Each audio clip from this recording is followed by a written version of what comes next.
जय श्री राम। आप सभी भक्तों को आइए भक्तों, वीडियो के माध्यम से आपको कुछ ना कुछ हम नई जानकारी देते रहते हैं। सबसे पहले तो आप हमारे YouTube चैनल श्री बालाजी धाम खरखोदा को लाइक करें, सब्सक्राइब करें, इस वीडियो को अधिक से अधिक साझा करें ताकि आपका ज्ञानवर्धन हो।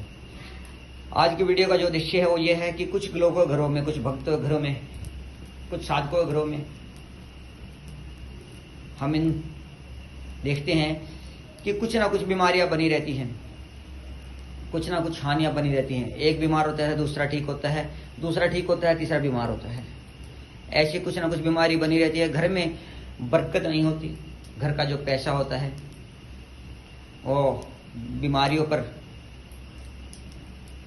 चौकी थाने में यानी किसी मुकदमे में, कानूनी कार्रवाइयों पर या बीमारियों पर या बुरे मार्ग पर ही लगता रहता है, सत्कर्म में नहीं लगता।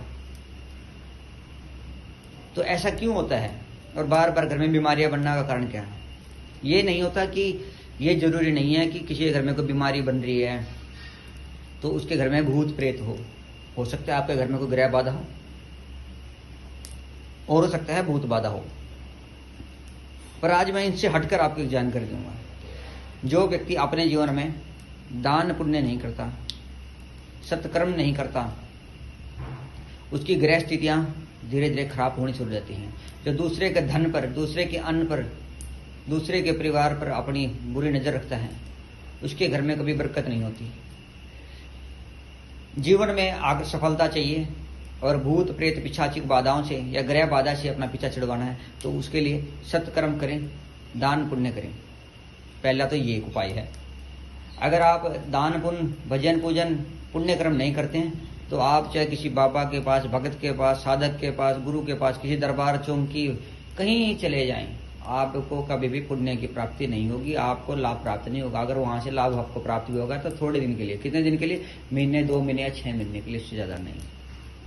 अगर आपको पूजा करते हैं स्वार्थ में तो उसका पुण्य तो आपको प्राप्त हो जाएगा, पर मन से ना करी हुई पूजा का पुण्य लंबे समय तक नहीं चलता। वो कुछ समय तक चलेगा और उसका फल आपको मिल जाएगा, उसके बाद वो पूजा करेगी, आपकी शांत हो जाएगी। तो जीवन में दान पुण्य, भजन पूजन अवश्य करना चाहिए। एक कारण तो ये है। जो व्यक्ति दान पुण्य करता है, सत्कर्म करता है, उसकी ग्रह स्थिति उच्च हो जाती है। उसके अगले पिछले जन्म के जो कष्ट होते हैं, दान पुण्य से, भजन पूजन से वो कष्ट समाप्त हो जाते हैं। अगर आपके पास आपका सामर्थ्य नहीं है, सामर्थ्यवान नहीं, आप गरीब हैं तो आप दान नहीं कर सकते, मान लीजिए आपका धन की कमी है, तो आप पुण्य करें, किसी जरूरतमंद की मदद करें, किसी असहाय की मदद करें, अपने गुरु की सेवा करें। क्योंकि सेवा तो तन से, मन से और धन से हर प्रकार से होती है। जैसा आपका सामर्थ्य ऐसे करें, पर सेवा कार्यों में आप जुड़ कर रहें।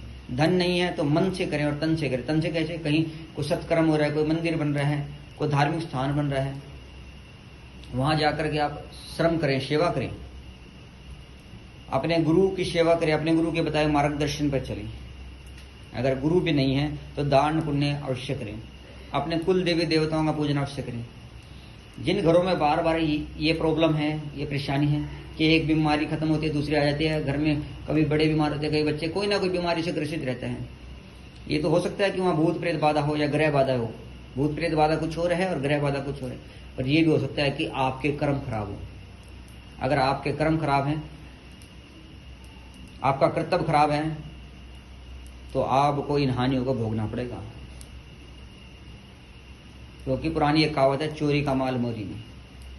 जो बुरे तरीके से कमाया हुआ धन होगा वो आपको फलेगा नहीं, वो कभी ना कभी किसी ना किसी रूप में निकल जाएगा। चाहे वो डॉक्टरों पे निकले बीमारी के रूप में, चाहे वो चौकी थानों में, कोर्ट कचहरी में मुकदमे बन के या कानूनी प्रक्रिया के द्वारा निकले, चाहे वो गलत कार्य व्यभिचार करके या नशा पत्ता या मांस मंदिरा खाकर निकले, वो निकलेगा, वो आपको बीमार और गलत मार्ग पे चलाएगा। तो सत्कर्म करें, सत मार्ग पे चलें। सत्कर्म पे चलने वालों के पितर पूर्वज, उनके कुल देवी देवता, स्थान देवता उन पर कृपा करते हैं। अगर पिछले या इस जन्म के या पिछले जन्म के कारण उनके घर में कोई भूत बाधा उत्पन्न भी हो जाती है तो भूत बाधा उनको कुछ नहीं बिगाड़ पाती।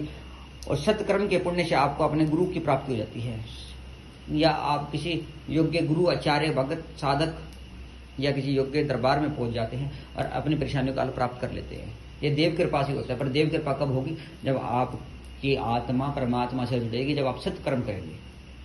और जो व्यक्ति अपने गुरु के बताए मार्ग पर नहीं चलता, अपने बड़े बुजुर्गों के बताए मार्ग पर नहीं चलता, उनका अनुसरण नहीं करता, अपने माता पिता गुरुजनों का सादर सम्मान नहीं करता, वो जीवन में चाहे दान करे, चाहे पुण्य करे, चाहे सत्कर्म करे, उसे कभी भी लाभ प्राप्त नहीं होता।